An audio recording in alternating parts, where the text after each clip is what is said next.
ಕರಾವಳಿ ಭಾಗದೊಳಗೆ ಕುಮಟೆ ಎನ್ನುವಂಥ ಒಂದು ಊರು. ಅಲ್ಲಿ ಹರಿಹರ ಮತ್ತು ಸರಸ್ವತಿ ಎನ್ನುವಂಥ ದಂಪತಿಗಳು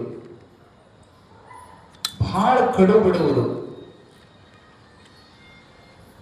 ಸ್ವಲ್ಪ ಏನೋ ರೋಗ ರುಜಿನ ಮನೆಯಾಗ ಮುದುಕರಿಗೆ ಬಂದಕ್ಕ ಸಾಲ ಸೂಲ ಮಾಡಿ ಮನೆ ಅಡ ಇಟ್ಟು ತಂದೆ ತಾಯಿಗಳಿಗೆ ದವಾಖಾನೆ ತೋರಿಸಿದ್ರು ಕೂಡ ಅವರ ಹಣೆ ಬರ ಉಳಿಲಿಲ್ಲ. ತಂದೆ ತಾಯಿ ಸಾಲ ಮಾತ್ರ ಉಳಿಯಿತು. ಆದ್ರೆ ಆ ಸಾಲ ತೀರಿಸ್ಬೇಕಲ್ಲ. ಕಷ್ಟಪಟ್ಟು ಗಂಡ ಹೆಂಡತಿ ಇಬ್ಬರು ಕೂಡ ದುಡಿತಿದ್ರು. ಪಾಪ ಹೊಟ್ಟಿನೂ ನೋಡಬೇಕು, ಈ ಕಡೆ ಸಾಲ ತೀರಿಸ್ಬೇಕು, ಬಡ್ಡಿ ಕಟ್ಟಾಕ ಆಗವಲ್ದವರಿಗೆ. ಪುಣ್ಯಕ್ಕೆ ಅವ್ರಿಗೆ ಮಕ್ಕಳು ಇದ್ದಿದ್ದಿಲ್ಲ, ಇಲ್ಲಂದ್ರ ಅವು ಅಜ್ಜಿ. ಅಂತಹ ಕಷ್ಟದೊಳಗೆ ಸಹಿತ ಶ್ರೀಕೃಷ್ಣನನ್ನ ಎಷ್ಟು ಹಚ್ಕೊಂಡಿದ್ರಂದ್ರ, ಕೃಷ್ಣ ಏನಂದರೆ ಕಷ್ಟ ಒಂದಿಷ್ಟಿಲ್ಲ, ಕಷ್ಟದೊಳಗೂ ಅವನು ಸ್ಮರಣೆ ಮಾಡ್ತಿದ್ರೆ ಆ ಕಷ್ಟದ ಅನುಭವ ನಮಗೆ ಆಗೋದಿಲ್ಲ. ಅದು ಒಂದು ಮುನಿ ಎಸಿ ಇದ್ದಂಗ. ಹೊರಗೆ ಎಷ್ಟರ ಕಾವು ಇರುವುದು, ಕಾರ್ ಗಾಡಿಯಾಗ ಎಸಿ ಹಾಕೊಂಡ್ವಿ ಅಂದ್ರೆ ಹೊರಗಿನ ಕಾವು ನಮಗೆ ಅನುಭವ ಬರೋದಿಲ್ಲ. ಹಂಗ ನಮ್ಮ ಮನುಷ್ಯಗೆ ಆ ನಾಮಸ್ಮರಣೆ ಒಂದು ರೂಢ ಮಾಡ್ಕೊಂಡ್ಬಿಟ್ವಿ ಅಂದ್ರೆ ಹೊರಗೆ ಎಂಥದೇ ತ್ರಾಸಿರ್ಲಿ ಅದನ್ನು ಮರೆತ ಆನಂದದೊಳಗಿರೋ ಸಾಧನ ಅದು ನಾಮಸ್ಮರಣ. ಉಸಿರಿಗೊಮ್ಮೆ ಕೃಷ್ಣ ಕೃಷ್ಣ ಕೃಷ್ಣ ಅನ್ನುವಂತ ನಾಮಸ್ಮರಣೆಯಿಂದ ಅವರು ಸಂಪತ್ತಿನೊಳಗ ಬಡವರು, ಆದರೆ ಯಾವ ಭಗವಂತನ ನಾಮಸ್ಮರಣೆಯೊಳಗೆ ಶ್ರೀಮಂತರು. ಸಂಪದೋ ನೈವ ಸಂಪದ. ಸಂಪತ್ತಂದ್ರೆ ಇವರೆಲ್ಲ ನೀವು ಏನು ಬಿಲ್ಡಿಂಗ್, ಕಾರು, FD ಇದು ಸಂಪತ್ತಂತ ಬಹಳ ಮಂದಿ ತಪ್ಪು ತಿಳ್ಕೊಂಡಾರೆ. ಇದು ಸಂಪತ್ತಲ್ಲ. ನಿಜವಾದ ಸಂಪತ್ತು ಹರಿಸ್ಮರಣ. ಆ ಭಗವಂತನ ಸ್ಮರಣೆ ಯಾರು ಮಾಡ್ತಾರೋ, ಪುನಃ ಪುನಃ ಯಾರು ನಾಮಸ್ಮರಣೆ ಮಾಡ್ತಾರೆ, ಅದೇ ನಿಜವಾದ ಸಂಪತ್ತು. ವಿಪದೋ ನೈವ ವಿಪದ. ವಿಪತ್ತಂದ್ರೆ ಇದು ಯಾವಾಗ ಕಷ್ಟ ಅಲ್ಲ. ಯಾರು ಭಗವಂತನ ಮರಿತಾರೋ ಹರಿವಿಸ್ಮರಣೆಯೇ ವಿಪತ್ತು ಅಂತ ಒಂದ್ ಕಡೆ ಶ್ಲೋಕ ಹೇಳ್ತಾರ. ಆ ಸಂಪತ್ತಿನೊಳಗ ಆ ನಾಮಸ್ಮರಣೆ ಸಂಪತ್ನ್ಯಾಗ ಗಂಡ ಹೆಂಡತಿ ಹೆಚ್ಚಿನವರಿದ್ರು. ನಿಜವಾದ ಭಗವಂತನ ಪ್ರೀತಿ ಉದಯ ಆಗೋದೇ ಬಡತನದೊಳಗ. ಬಹಳ ಜನ ದೇವರ ಬಗ್ಗೆ ತಪ್ಪು ಕಲ್ಪನೆ ಮಾಡ್ಕೊಂಡಾರ. ಯಾರನ್ನ ದೇವರು ಬಹಳ ಸಂಪಿಟ್ಟಾನ ಅವ್ರ ಮೇಲೆ ದೇವ್ರ ದೊಡ್ಡ ಕೃಪಾ ಮಾಡ್ಯಾನಂತ ತಪ್ಪು ತಿಳ್ಕೊಂಡಾರ. ಇಲ್ಲ, ಹೆಂಗ ಅವ್ವ ಸಣ್ಣ ಕಾಡ ಕೂಸಿತ್ತಂದ್ರ ಆಟಿಕೆ ಸಾಮಾನೆಲ್ಲ ಕೊಟ್ಟು ಆಡಾಕ್ ಹಚ್ಚಿ ಆಕಿ ಒಳಗ ತನ್ನ ಕೆಲಸ ರೊಟ್ಟಿ ಬಡಿತಾಳ. ಅದಿಲ್ಲದ್ರ ಕೈ ಬಿಡೋದಿಲ್ಲ, ಅದಕ್ಕೆ ಆಟಿಕೆ ಸಾಮಾನು ಕೊಟ್ಟಾಳ. ಎಲ್ಲಿ ತನ ಆಟಿಕೆ ಸಾಮಾನ ಮಗ್ಗನಾಗಿರ್ತ ಕೂಸ ಅವ್ವ ಅದರ ಕಡೆಗೆ ಲಕ್ಷ್ಯ ಕೊಡೋದಿಲ್ಲ.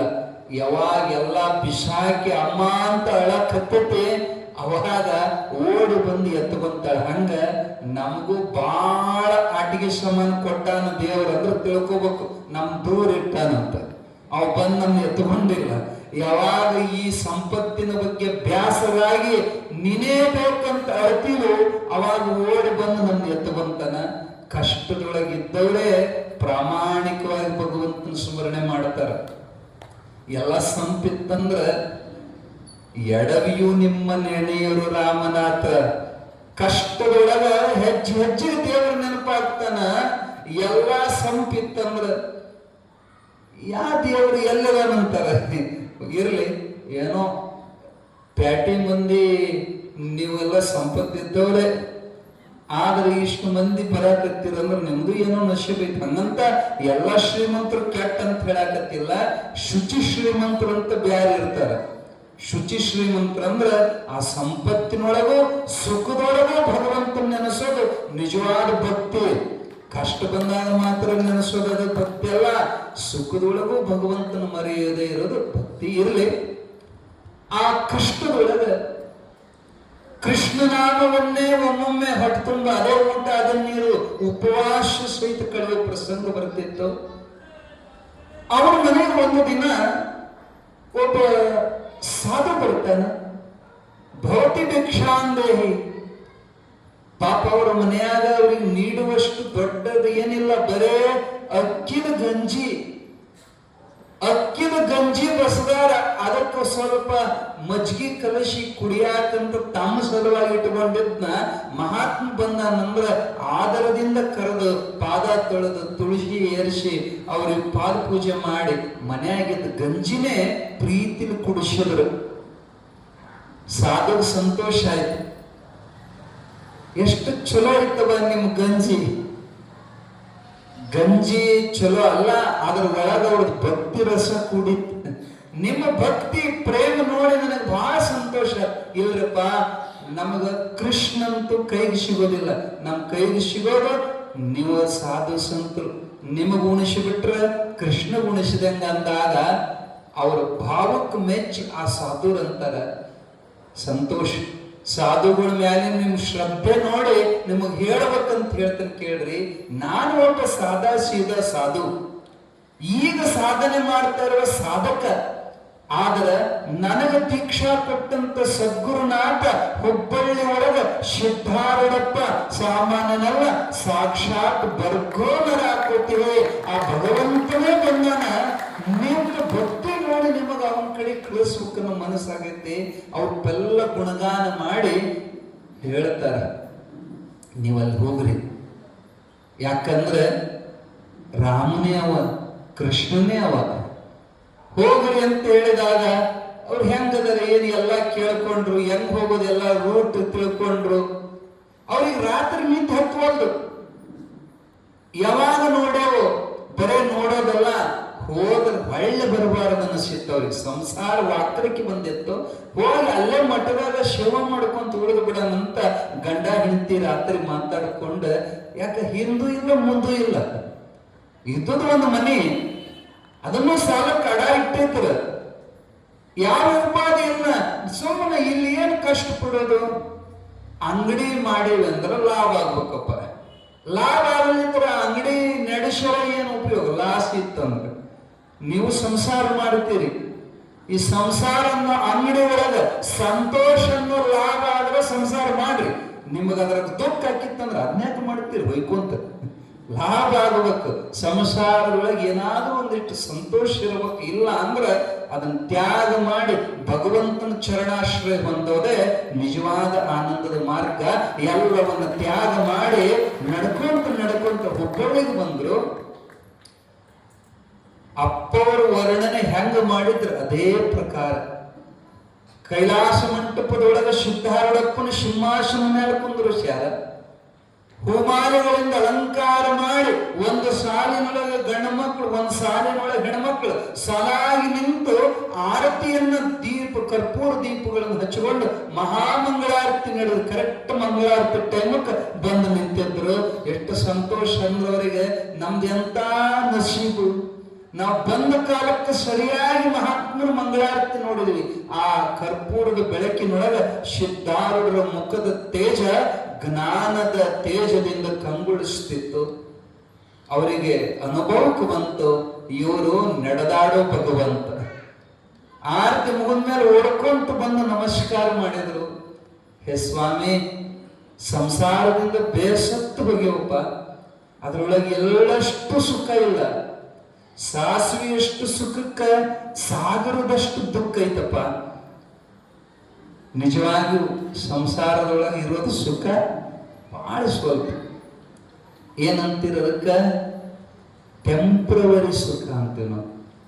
ಟೆಂಪ್ರವರಿ ಅಂದ್ರೆ ಪರ್ಮನೆಂಟ್ ಅಲ್ಲ. ಅದು ಸುಮ್ಮನೆ ಆದ ಸುಖ ಆದಂಗ ಆ ಟೈಮ್ನೊಳಗೆ ಮಾತ್ರ ದುಃಖ ಬರ್ತೈತಿ. ಈ ಸಂಸಾರ ಸುಖ ಹೆಂಗದವಂದ್ರ ಮಜಾ ಅನಿಸ್ತಿರ್ತೈತಿ.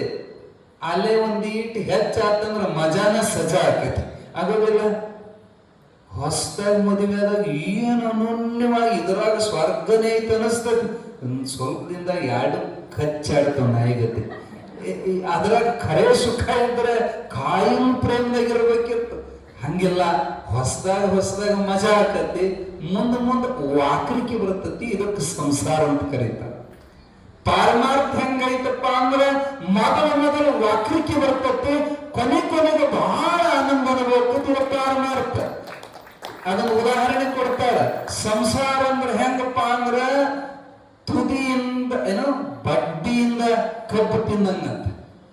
ಪಾರಮಾರ್ಥ ಅಂದ್ರ ತುದಿಯಿಂದ ಕಬ್ಬು ತಿನ್ನಂಗಂತ. ತುದಿಯಿಂದ ಕಬ್ಬು ತಿಂದ್ರೆ ಹೆಂಗಾಗತ್ತೆ? ಮೊದಲು ಸವಳ ಅನಿಸ್ತದೆ, ಸಪ್ ಅನಿಸ್ತತಿ. ಬುಡಕ್ ಬಂದಂಗ ಬಾಳ ರುಚಿ ಹತ್ತದ ಕಬ್ಬು, ಅದು ಪಾರಮಾರ್ಥ. ನಿಮ್ ಸಂಸಾರ ಬುಡದಿಂದ ಕಬ್ಬು ತಿನ್ನಂಗ ಮೊದಲು ಬಹಳ ರುಚಿ ಅನಿಸ್ತತಿ. ತುದಿ ಹೋದಂಗ ಸಪ್ ಅನಿಸ್ತತಿ.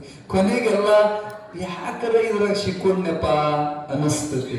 ಈ ಸಂಸಾರದೊಳಗೆ ಖರೆ ಅವ ಇಂದ್ರದನ ಅವ ಚಂದ್ರದನ ಅಂದ್ರೂ ಯಾರಿಗೂ ಇದು ಸುಖ ಕೊಟ್ಟಿಲ್ಲ. ಇದೆಲ್ಲ ಕ್ಷಣಿಕ ಅಂತ ಕರೀತಾರ, ಟೆಂಪ್ರವರಿ ಅಂತ. ಈ ಸುಖ ಹೆಂಗದ ಅಂದ್ರೆ ಟೆಂಪ್ರವರಿ. ನೀವು ಯಾವುದನ್ನಾದ್ರೂ ಪರ್ಮನೆಂಟ್ ಇಷ್ಟಪಡ್ತೀರಿ, ಹೋದಿಲ್ಲ? ಟೆಂಪ್ರವರಿ ಮನಿ ಇಷ್ಟಪಡ್ತೀರ? ಇಲ್ಲ, ನಮ್ದೊಂದು ಪರ್ಮನೆಂಟ್ ಮನಿ ಆಗ್ಬೇಕಂತೀರಿ. ಟೆಂಪ್ರವರಿ ಗಂಡ, ಟೆಂಪ್ರವರಿ ಹೆಂಡತಿ ಇಷ್ಟ ಆಗ್ತದೆ? ಇಲ್ಲ, ಪರ್ಮನೆಂಟ್ ಗಂಡ ಬೇಕು, ಪರ್ಮನೆಂಟ್ ಹೆಂಡತಿ ಬೇಕು, ಪರ್ಮನೆಂಟ್ ನೌಕರಿ ಬೇಕು. ಟೆಂಪ್ರವರಿ ನೌಕರಿ ಬೇಡ, ಎಲ್ಲ ಪರ್ಮನೆಂಟ್ ಬೇಕಂತೀವಿ. ಸುಖ ಮಾತ್ರ ಟೆಂಪ್ರವರಿ ಇಷ್ಟಪಡ್ತೀವಿ. ಅದಕ್ಕೆ ಮೂರ್ಖರು ಅಂತ ಕರೀತಾರೆ, ಅದಕ್ಕೆ ಹುಚ್ಚರು ಅಂತ ಕರೀತಾರೆ. ಸಂಸಾರದ ಮೇಲೆ ಮೋಹ ಉಳ್ಳವರಿಗೆ ಮಹಾತ್ಮರು ಇವರು ಭ್ರಾಂತರು ಅಂತ ಕರೀತಾರ. ಯಪ್ಪ, ಅದ್ರಾಗ ಸಾಸಿವೆ ಎಷ್ಟು ಸುಖಕ್ಕ ಸಾಗರದಷ್ಟು ದುಃಖ ಐತಜ್ಜ. ನಮಗ ಅನಿಶ್ಚಯತೆ, ನಿಮ್ಮ ಪಾದ ಬಿಟ್ಟು ಹೊಳ್ಳಿ ಊರಿಗೆ ಹೋಗಬಾರದು. ನೀವು ಇಟ್ಕೊಂಡ್ರ, ನಮಗ ಆಶ್ರಯ ಕೊಟ್ರ, ನಾವು ಸಾಯೋತನ ನಿಮ್ ಸೇವಾ ಮಾಡ್ಕೊಂತ ಮಠದಾಗ ಇರ್ತೀವ್ರಿ ಅಜ್ಜ ಅಂತ ಇಬ್ರು ಗಂಡ ಹೆಂಡತಿ ಭಿನ್ನ ಮಾಡಿದಾಗ ಅವ್ರ ಅಂತರಂಗವನ್ನ ಬಲ್ಲ ಸಿದ್ಧಾರೂಢಪ್ಪ ಅವರು ತಕ್ಷಣ ಅನುಮತಿ ಕೊಟ್ರು. ಸಂತೋಷವಾಗಿರ್ಬೋದು, ನೀವು ಇಲ್ಲೇ ಇರ್ರಿ, ಯಾವ ತೊಂದರೆ ಇಲ್ಲ, ಆನಂದವಾಗಿರ್ರಿ ಎಂದಾಗ ಅವರಿಗೆ ಸ್ವರ್ಗನೇ ಸಿಕ್ಕಷ್ಟು ಆನಂದ ಆಯ್ತು. ಯಾಕೆ? ನಿಜವಾದ ಆನಂದ ಇರೋದು ಗುರು ಸನ್ನಿಧಿ ಒಳಗೆ. ಅಲ್ಲಿ ಕಾಮ ಇಲ್ಲ, ಕ್ರೋಧ ಇಲ್ಲ, ಲೋಭ ಇಲ್ಲ, ಮೋಹ ಇಲ್ಲ, ಮದ ಇಲ್ಲ, ಮತ್ಸರ ಇಲ್ಲ ಅಂದಾಗ ಅಲ್ಲಿ ಮನಸ್ಸು ಶಾಂತ. ಹೆಂಗ ಅಲೆಗಳ ಅಡಗಿದಂತ ಸಮುದ್ರ, ತೆರೆ ಅಡಗಿದ ಸಮುದ್ರ ಹೆಂಗ ಶಾಂತ ಇರ್ತದಲ್ಲ, ಆ ಶಾಂತ ಮನಸ್ಸಿನೊಳಗೆ ಯಾವುದೇ ವಿಕ್ಷೇಪದ ಅಲೆಗಳು ಆ ಸನ್ನಿಧಿ ಒಳಗೆ ಹೇಳೋದಿಲ್ಲ. ಶಿವನೇ ನಮಗೆ ಸಿಕ್ಕ ಅಂದ ಬಳಿಕ ಅದು ಕೈಲಾಸದಾಗಿದ್ದಂಗನೆ ಎಷ್ಟು ಸೇವಾ ಮಾಡ್ತಿದ್ರು ಗಂಡ ಹೆಂಡತಿ ಅಂದ್ರ. ಅಲ್ಲಿ ಮನೆಯಾಗಾದ್ರ ಮತ್ತೆ ದುಡಿತಿದ್ವಿಲ್ಲ, ಯಾತ್ರ ಸಲುವಾಗಿ, ಹೊಟ್ಟಿ ಸಲುವಾಗಿ. ಇಲ್ಲಿ ಅದೇ ದುಡುಕಿ ಗುರುವಿನ ಸಲುವಾಗಿ ದುಡಿಬೇಕು. ಒಂದು ಕ್ಷಣನೂ ಹಾಳು ಮಾಡಬಾರದು. ಆಳಾಗಿ ದುಡಿಯಾಕತ್ರ ಗಂಡ ಹೆಂಡತಿ ಮಠದ ಎಲ್ಲಾ ಸಣ್ಣ ದೊಡ್ಡ ಸೇವಾ ಮಾಡ್ತಿದ್ರು. ಹೊಟ್ಟೆ ಬಿಸಿಯಿಂದ ಭಿಕ್ಷೆ ಕಳಿಸ್ತಿದ್ರು ಸಿದ್ಧಾರೂಢಪ್ಪ ಅವರು. ಎಲ್ಲ ಮನೆಗೆ ಹೋಗಿ ರೊಟ್ಟಿ ಭಿಕ್ಷೆ ಮಾಡ್ಕೊಂಡು ಬಂದು ಸಿದ್ಧಾರೂಢರ ಮುಂದೆ ಇಡ್ತಿದ್ರು. 2 ವೇಳೆ ಭಜನೆ, 2 ವೇಳೆ ಶಾಸ್ತ್ರ ಶ್ರವಣ. ಈ ಸನ್ನಿಧಿ ಒಳಗವರು ಹೊತ್ತು ಹೋಗಿದ್ದೇ ಗೊತ್ತಾಗಿಲ್ಲ. ಹಂಗಂತ ಮಠ ಎಲ್ಲರಿಗೂ ಹಿಡಿಸೋದಿಲ್ರಿ. ಮತ್ತ ಹಿಂಗ ಯಾರ ಕೇಳಿ ನಾವು ಮಠ ಸೇರ್ಕೊಂಡ್ರೆ ಬಹಳ ಚಲೋ ಆಕತ್ತಂತ ಬಂದು ಹಿಂದಿರಿ, ಅದಟ್ಟು ಸರಳ.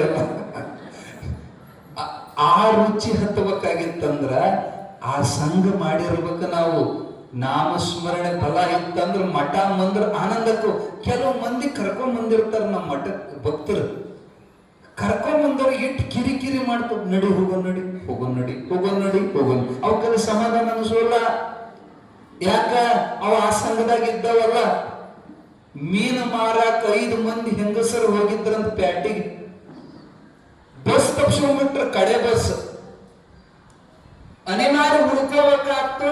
ಅದ್ರಾಗ ಒಬ್ಬಕ್ಕಿನ ಬೀಗರ ಆ ಪ್ಯಾಟ್ಯಾಗಿದ್ರು. ಅವ್ರ ಮನೆ ಕರ್ಕೊಂಬಂದ್ಲ 5 ಮಂದಿ. ಅವ್ರು ಹೂ ಮಾರೋರು. ಅವ್ರ ಮನೆಯಾಗ ಮುಣಿಸಿ ತಿನಿಸಿ ಮಲಗಾಕಿಯಲ್ಲಿ ಕೊಟ್ರಂದ್ರ ಹೂವಿನ ಕೋಲ್ಯಾಗ ಹಾಸಿಗೆ ಮಾಡಿಕೊಟ್ರು ಇವರಿಗೆ.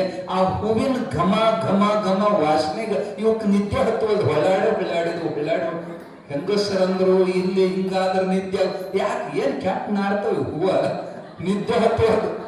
ಅವಾಗ ಒಬ್ಬಕ್ಕೆ ಬೆರಕಿದ್ಲಕ್ಕೆ ಹೊರಗೆ ಹೋಗಿ ಏನು ಮಾಡಿದ್ಲಂದ್ರೆ ಅವರು ಮೀನಿನ ಬುಟ್ಟಿದ್ವಲ್ಲ ಮಾರಿದ್ದು ಎಲ್ಲ 5 ಬುಟ್ಟಿತ್ತಂದ್ರೆ ನೀರು ಸಿಮುಕ್ಷಿ ಮಾರಿನ ಮೇಲೆ ಬುಟ್ಟಿ ಡಬ್ಬ ಹಾಕೊಂಡು ಮಕ್ಕೊಂಡ್ರ 5 ನಿಮಿಷ ಗೊರಕಿ ಹೊಡೆಯಕತ್ತರಂತವ್ರು.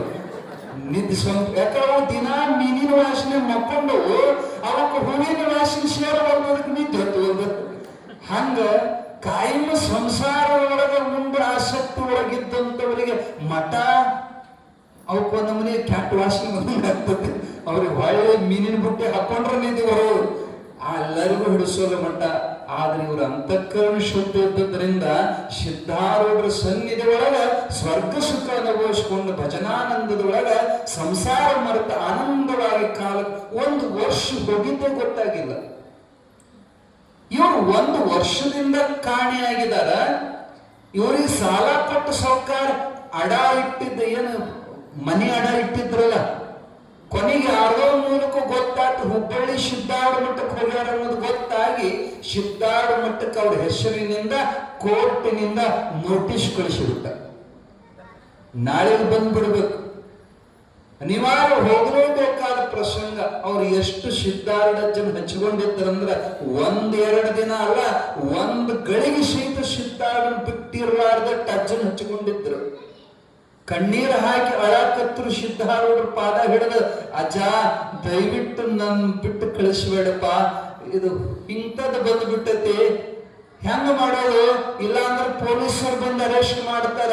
ಅವಾಗ ಸಿದ್ಧಾರೂಢರಂದ್ರು, ಏನ್ ಚಿಂತೆ ಮಾಡಬೇಡ್ರಿ, ಸಿದ್ಧಾರೂಢ ಬರೀ ಹುಬ್ಬಳ್ಳಿಯಾಗಿರ್ತಾನಂತ ತಿಳ್ಕೊಬೇಡ್ರಿ, ಎಲ್ಲಿ ನೆನಸ್ತಾರ ಅವ್ರ ಮನಸ್ಸಿನಾಗ ನಾನು ಕಾಯಂ ಇರ್ತೀನಿ.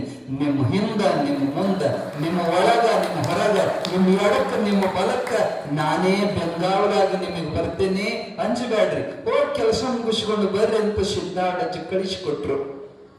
ಗಂಡ ಹೆಂಡತಿ ನಡ್ಕೊಂತ, ಅವಾಗ ಬಸ್ಸಿನ ಸೌಕರ್ಯ, ನಡೆದು ಓಡಾಡೋ ಪದ್ಧತಿ. ಅವಾಗ ನಡ್ಕೊಂತ ಕುಮಟೆಗೆ ಬರುವಂತ ಕಾರವಾರ ರಸ್ತೆ ಈಗ ಇಷ್ಟು ಭೀಕರ ಅರಣ್ಯ ಐತಲ್ಲಿ, ಇನ್ನು ಆಗಂತೂ ದೊಡ್ಡ ಕಾಡು. ಹಗಲು ಸೂರ್ಯನ ಬೆಳಕು ನೆಲಕ್ಕೆ ಮೂಡುತ್ತಿದ್ದಿಲ್ಲ, ಅಷ್ಟು ದಟ್ಟವಾದ ಅರಣ್ಯದೊಳಗ ಸಿದ್ಧಾರೂಢ ಸ್ಮರಣೆ ಮಾಡ್ಕೊಂತ ನಿರ್ಭೀತಿಯಿಂದ, ಯಾಕ ಅಜ್ಜನ ನೆನೆಸ್ಕೊಂತಿದ್ರೆ ಹೆದರಿಕೆಯನ್ನು ಉಳಿಯೋದಿಲ್ಲ. ನಮ್ಮ ಹಿಂದ ಅಜ್ಜದನನ್ನೋ ಬಲವಾದ ವಿಶ್ವಾಸ ಇದ್ರ ಅಂಜಿಕೆ ಬರೋಲ್ಲ. ಯಾವಾಗಲೂ ನಮ್ಮ ಜೊತೆಗೆ ಇರೋರ್ನ ಕೈ ಹಿಡ್ಕೋಬೇಕು. ಒಂದು ಟೈಮಕ್ಕೆ ಇದ್ದು ಒಂದು ಟೈಮಕ್ಕೆ ಕೈ ಕೊಡೋರ್ನ ನಂಬಿದ್ವಿ ಅಂದ್ರೆ ನಮಗೆ ಭಯ ತಪ್ಪೋದಿಲ್ಲ. ನಿರ್ಭಯವಾಗಿರುವ ಸೂತ್ರ ಅದು ಸದ್ಗುರುನಾಥನ ನಾಮಸ್ಮರಣೆ. ಸಿದ್ಧಾರೂಢರ ಭಜನೆ ಮಾಡ್ಕೊಂತ, ಸಿದ್ಧಾರೂಢ ಸ್ಮರಣೆ ಮಾಡ್ಕೊಂತ ಗಂಡ ಹೆಂಡತಿ ಹೋಗುವಾಗ ದಟ್ಟ ಅರಣ್ಯದೊಳಗ ಹರಿಹರ ಜಲಬಾಧ ಉಂಟಾಗಿ ಅವ ಸ್ವಲ್ಪ ಹಿಂದೆ ಉಳಿದ. ಈಕೆ ಹೆಣ್ಮಗಳು ಸಿದ್ಧಾರೂಢ ಸ್ಮರಣೆ ಮೈ ಮರೆತ ಅಜ್ಜನ ಧ್ಯಾನ ಮಾಡ್ಕೊಂಡು ಮುಂದೆ ಹೋಗ್ಬಿಟ್ಲು. ಆ ವೇಳೆಗೆ ಒಂದು ದೊಡ್ಡ ಹುಲಿ ಮನುಷ್ಯರ ವಾಸನೆಯನ್ನ ದೂರದಿಂದನೇ ಅಗ್ರಾಣಿಸಿ ಜಪ್ ಹಾಕೊಂಡು ಕಂಟಿ ಮಗ್ಲ ಕುಂತಿತ್ತು. ಯಾವಾಗ ಸರಸ್ವತಿ ಸಮೀಪ ಬಂದು ಒಮ್ಮಿಂದೊಮ್ಮೆ ಜಿಗದ ಆರ್ಭಟಿಸ್ತು ಹುಲಿ. ಅದರ ಗರ್ಜನೆಯನ್ನು ಕೇಳಿ ತರ ತರ ತರ ತರ ನಡಗಿ ಬಿಟ್ಲು. ಅವಲೇ ಒಬ್ಬಳೆ ಮಗ್ಗ ನೋಡ್ತಾಳೆ, ಗಂಡಿಲ್ಲ. ಅದಕ್ಕೆ ಯಾವಾಗಲೂ ಜೊತೆಗಿರೋರು ಸ್ಮರಣೆ ಮಾಡ್ಬೇಕಂತ. ಇವ್ರು ಯಾವಾಗ ಇರ್ತಾರೆ, ಯಾವಾಗ ಕೈ ಕೊಡ್ತಾರೆ ಗೊತ್ತಿಲ್ಲ. ಅವಾಗ ಹಿಂದೆ ಆಗ್ಬಿಟ್ಟ ಬಂದ್ಬಿಟ್ಟಾಳ. ಇಡೀ ವನದೊಳಗೆ ಪ್ರತಿಧ್ವನಿ, ಆ ಹುಲಿಯ ಗರ್ಜನೆ ಪ್ರತಿಧ್ವನಿಸ್ತು.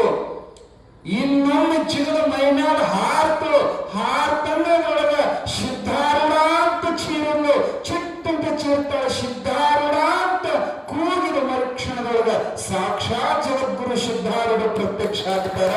ಹಾರುವಂತ ಹುಲಿ ಒಂದು ಕೈಯಾಗ ಕಿನ್ ಹಿಡಿದ್ರು, ಒಂದು ಕೈಯಾಗ ಹುಡುಗ ನಿಲ್ಲ ಅಂದ್ರು.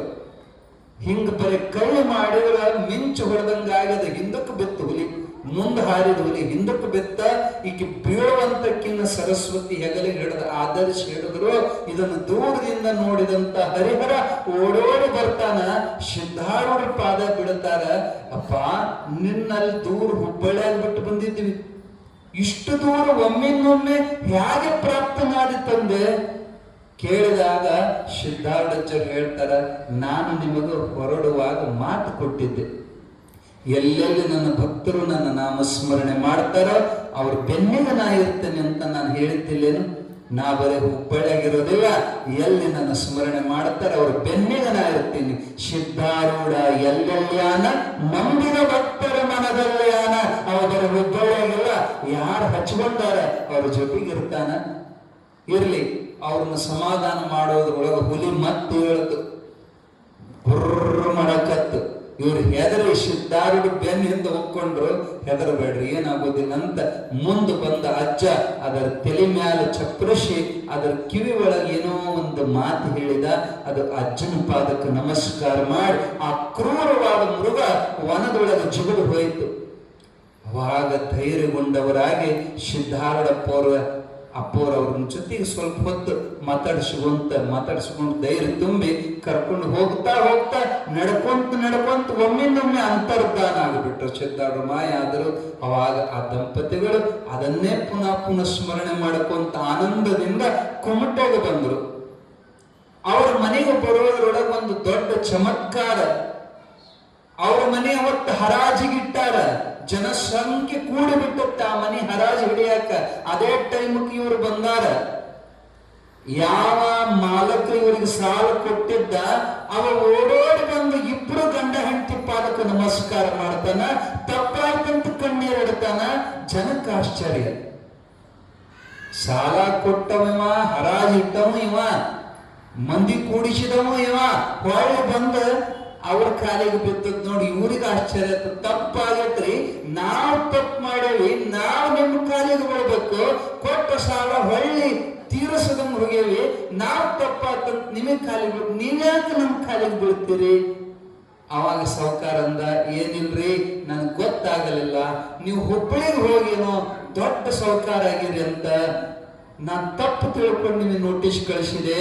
ನಿಮ್ಮ 6 ಮನುಷ್ಯ ಬಂದು ಈಗ ಒಂದು 10 ನಿಮಿಷದಿಂದ ನಿಮ್ಮ ಸಾಲವನ್ನ ಬಡ್ಡಿ ಸಮೇತ ನಿಮಗೆ ಹೊರ ಕೊಟ್ಟು ಹೋಗ್ಯಾನ್ರಿ, ನನ್ ಕ್ಷಮಾ ಮಾಡ್ರಿ, ನಿಮ್ಮ ಮನೆ ನೀವೇ ಇಟ್ಟುಕೊಳ್ರಿ ಅಂದಾಗ ಇವ್ರ ಕಣ್ಣಾಗ ನೀರು ಬಂತು. ಇವ್ರಿಗೆ ಗೊತ್ತಾದ ನಮ್ಮ 6 ಮನುಷ್ಯ ಯಾರಿಲ್ಲ, ನಮ್ಮ ಸಿದ್ಧಾರೂಢ ಕೂಡಿದ ಮಂದ್ಯಾಗ ನಮ್ಮ ಮರ್ಯಾದೆ ಹೋಗಬಾರದಂತ ನಮ್ಮ ಸಾಲ ಅವ ತೀರಿಸಿ ನಮ್ಮ ಕುಲ ಮಾಡಿದಂತ ಮುಗಿತಲ್ಲ. ಬಂದ್ ಕೆಲಸ ಆಯ್ತು, ಮತ್ತ್ಯಾಕೆ ನಿಲ್ಲೋದು? ಹೊರಟು ರಿಟರ್ನ್ ಮತ್ತ ಅಜ್ಜನ ಕಡೆಗೆ ಹುಬ್ಬಳ್ಳಿ ಕಡೆಗೆ ಬರಾಕತ್ತರು. ಯಾವ ಜಾಗದೊಳಗ ಹುಲಿ ಅವರಿಗೆ ಭೇಟಿಯಾಗಿತ್ತವ ಅದೇ ಜಾಗದೊಳಗ ಅದೇ ಹುಲಿ ರಸ್ತೆ ಮೇಲೆ ಕುಂತು ಬಿಟ್ಟತಿ. ಮತ್ತಿವರಿಗೆ ಎದಿ ಛಲ್ ಅಂತು, ಕೈಕಾಲು ನಡಗಾಕತ್ತು. ಅವಾಗ ಅಜ್ಜ ಬಂದ. ಈಗೂ ಅಜ್ಜನೇ ಗತಿ, ಸಿದ್ಧಾರೂಢ ಅನ್ಕೊಂತ ನಿಂತರು.